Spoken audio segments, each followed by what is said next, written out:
Hola, soy Fran Lozano, consultor técnico en ThingWorx, y hoy me gustaría hablar del problema de cómo reducir los costes de materia prima en mi producto.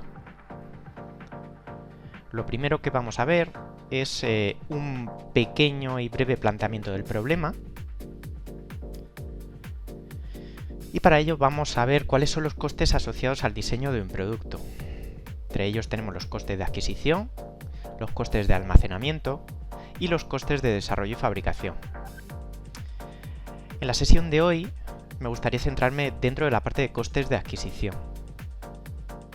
En estos estarían englobados, y gran parte de ellos serían, los costes de materia prima. Entonces, ¿qué beneficios tendría yo si redujera estos costes? Bueno, pues los costes, reducir estos costes haría que, estando en un entorno tan cambiante como el de hoy en día, debido a muchos factores exógenos y que no podemos controlar, nos pueden llevar a realizar ofertas muy poco alineadas con el precio real a la hora de fabricar. Es decir, yo puedo realizar una oferta que es consecuente con el precio de hoy en día, pero cuando llegamos a fabricar y cuando realmente el proyecto avanza, puede estar completamente desalineado con el precio en el cual yo realicé la oferta, haciendo que yo esperaba tener un margen holgado de ganancia en ese proyecto, y podemos acabar en la situación de que ese coste, de que ese beneficio tenga un margen muy justo, o que incluso incurramos en pérdidas. Por lo tanto, el realizar un menor coste dentro de las materias primas, sabiendo que estas pueden tener una gran volatilidad, nos hará pues tener menos riesgo de incurrir en pérdidas en ofertas ganadas en ciertos proyectos. También seremos más competitivos, ya que cuando realicemos las ofertas para optar para ciertos proyectos, si estas son más bajas, seremos más competitivos y tendremos más posibilidades de optar a más proyectos. En el último punto me gustaría destacar la ecología. Este es un punto clave en el presente, pero aún más lo va a ser para la sociedad del futuro.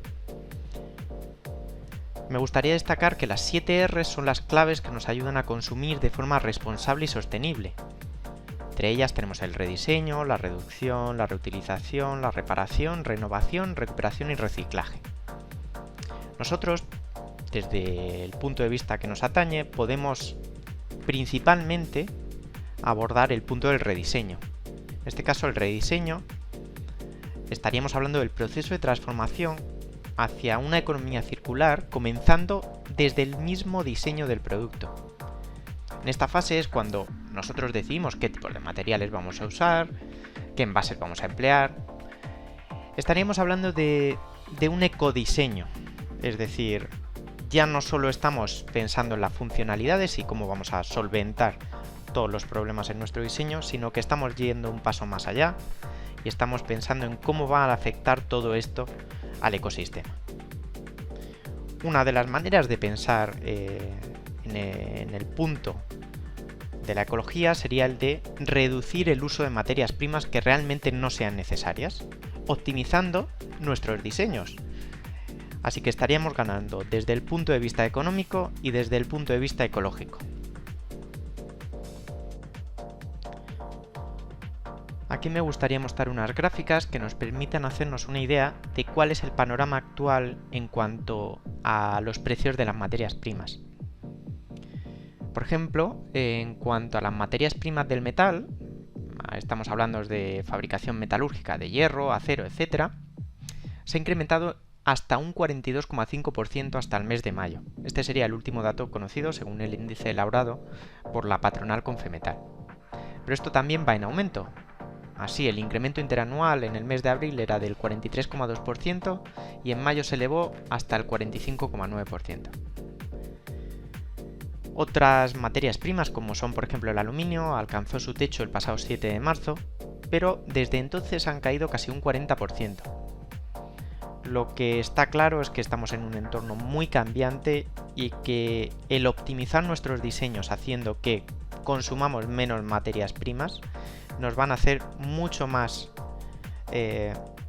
competitivos en un mercado muy complejo. Ahora me gustaría presentar las herramientas que nos pueden ayudar a optimizar estos diseños y, por lo tanto, reducir los costes en las materias primas.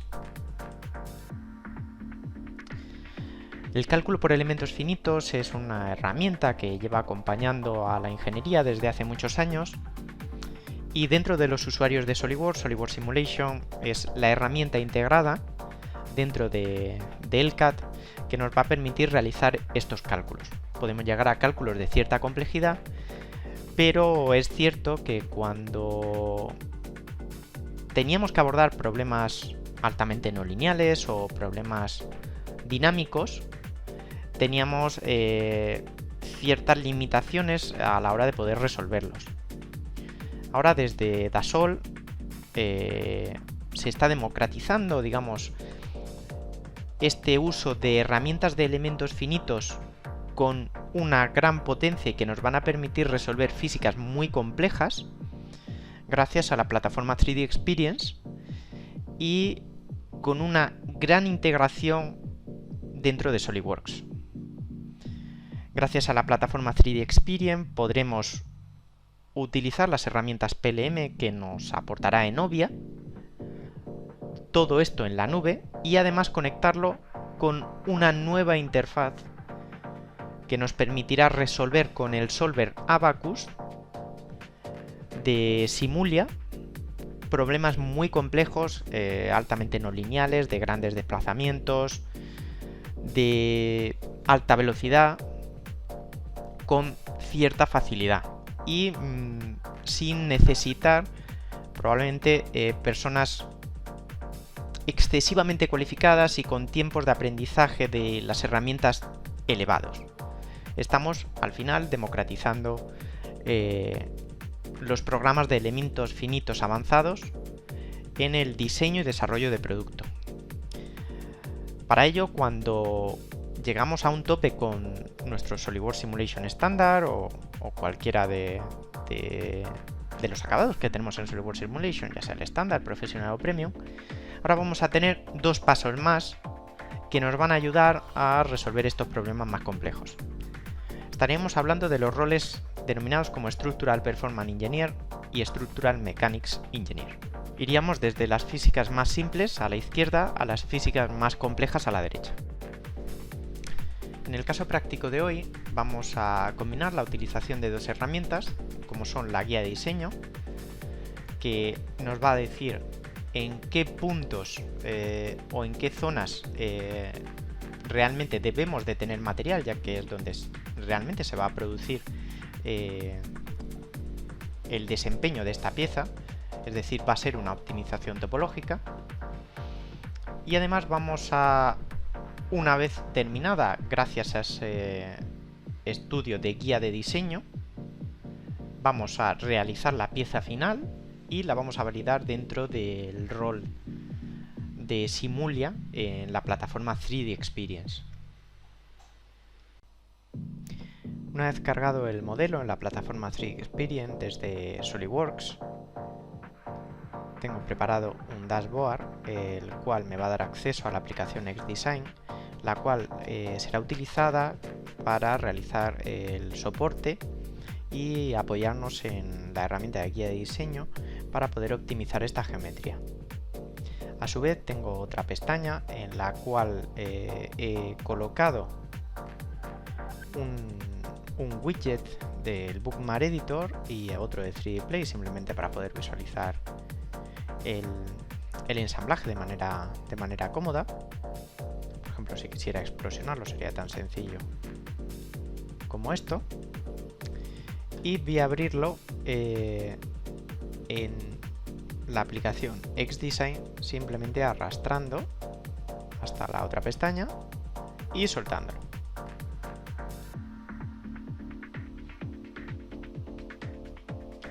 Una vez abierto el ensamblaje, podemos insertar un nuevo componente desde la pestaña de ensamblaje. Le vamos a poner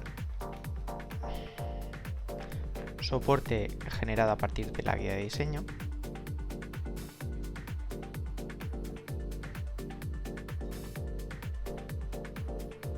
Y esta pieza será colocada al final. Simplemente hacemos doble clic para editar la pieza en contexto de ensamblaje y nos vamos a apoyar en esta pieza, en este soporte amarillo, para generar un nuevo croquis. Ahora voy a realizar el diseño del soporte. Para ello estoy trabajando en contexto de ensamblaje, en un ensamblaje que ha sido diseñado completamente en SolidWorks, y estoy integrando una pieza diseñada en XDesign dentro del ensamblaje de SolidWorks. Estoy haciendo operaciones a las que estaríamos completamente familiarizados en SolidWorks y vamos a ver este diseño bastante acelerado para no perder el tiempo en esta tarea. Una vez acabado, abrimos la pieza ella sola, de tal manera que aquí vamos a tener las opciones de guía de diseño. Dentro de estas opciones vamos a poder definir cargas, sujeciones de una manera bastante simplificada, además del material y zonas que queramos preservar y otras zonas que queramos excluir del cálculo. Es decir, partiríamos como de una zona mínima de diseño, un volumen de diseño donde va a poder insertar elementos, los cuales podremos controlar si son elementos más pequeños o más grandes, de tal manera que el resultado sea más suave o menos. Una vez ya definidas todas estas zonas y condiciones de contorno, podemos ver cómo se realiza el cálculo y mediante un algoritmo de optimización topológica va introduciendo elementos solo en las zonas que sería necesario tener material, haciendo así que nuestra pieza pues esté mucho más optimizada y tenga formas que no serían para nada triviales si tuviéramos que llegar nosotros a la conclusión de que ese es el diseño óptimo. Una vez obtenido el resultado del estudio de guía de diseño, me voy a ocupar de realizar todas las operaciones para adaptar de manera paramétrica el diseño que yo ya tenía hecho, a asemejarlo a la guía que me ha proporcionado el estudio.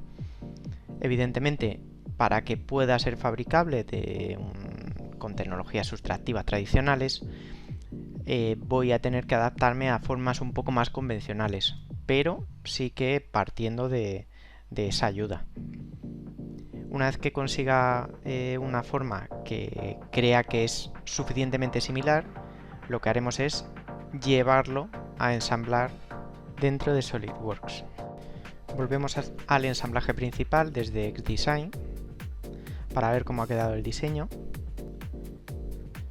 Lo podemos previsualizar desde 3D Play antes de abrirlo en Solid, y para abrirlo en SolidWorks simplemente arrastramos de una ventana a otra. Una vez abierto el ensamblaje, vemos cómo tendríamos actualizado el ensamblaje diseñado en SolidWorks con una pieza añadida en XDesign, aunque no tendría las relaciones de posición, las cuales tenemos que crear dentro de SolidWorks. Generamos estas relaciones de posición de tal manera que queden concéntricas y con una relación de bisagra en ambos extremos, entre el soporte nuevo generado y el soporte antiguo. Y por último podemos además duplicar directamente desde SolidWorks para tener las dos piezas, ya que sería un ensamblaje simétrico en este caso. Vamos a realizar un guardado para que se actualice la información en la plataforma, y una vez hecho esto volveremos a abrirlo en XDesign para comprobar que está todo correcto y mandaremos ese soporte a Simulia para poder realizar un estudio o un análisis más en detalle.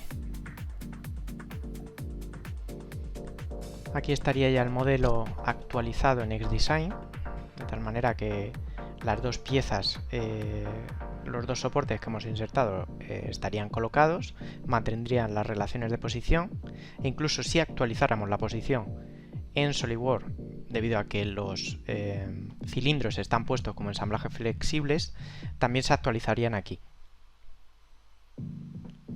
Puedo editar ambas piezas igual que antes de manera particular, ya que hemos detectado que había una pequeña interferencia en SolidWorks al colocar las dos, es decir, una pieza se podía meter en la otra.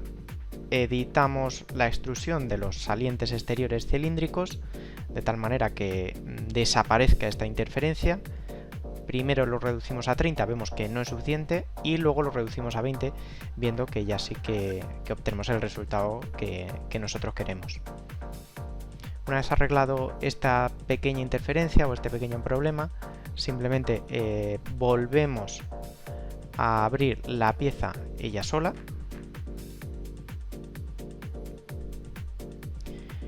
Una vez tenemos abierta la pieza ella sola, simplemente tendremos que ir al compás, a clicar sobre la aplicación en la que queremos cargar esta pieza, que sería la de Mechanical Scenario Creation, donde podemos definir el escenario, es decir, las condiciones de contorno, definir el material si fuese necesario, en este caso lo cogerá del modelo, cargas, condiciones de contorno y mallado.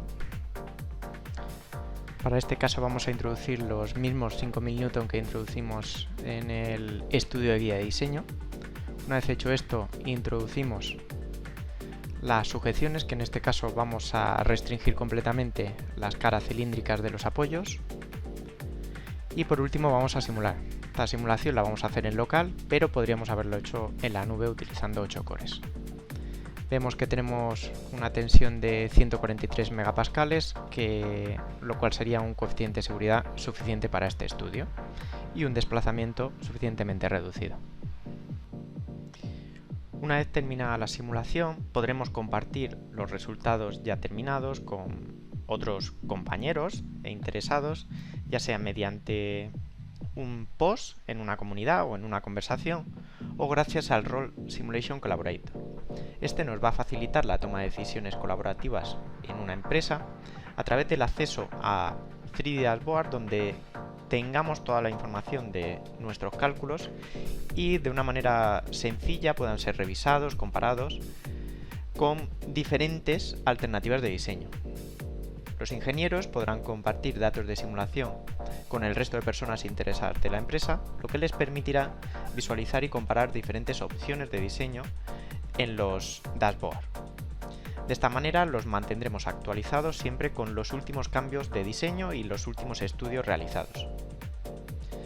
A medida que se dispone de la nueva información, los responsables podrán tomar decisiones para poder evaluar cuál es la mejor alternativa dentro de los diferentes estudios que hayamos realizado.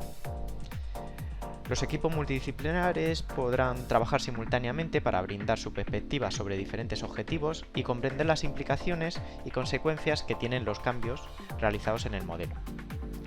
De esta manera, reaccionar de manera rápida logrará obtener el diseño más optimizado lo más rápido posible.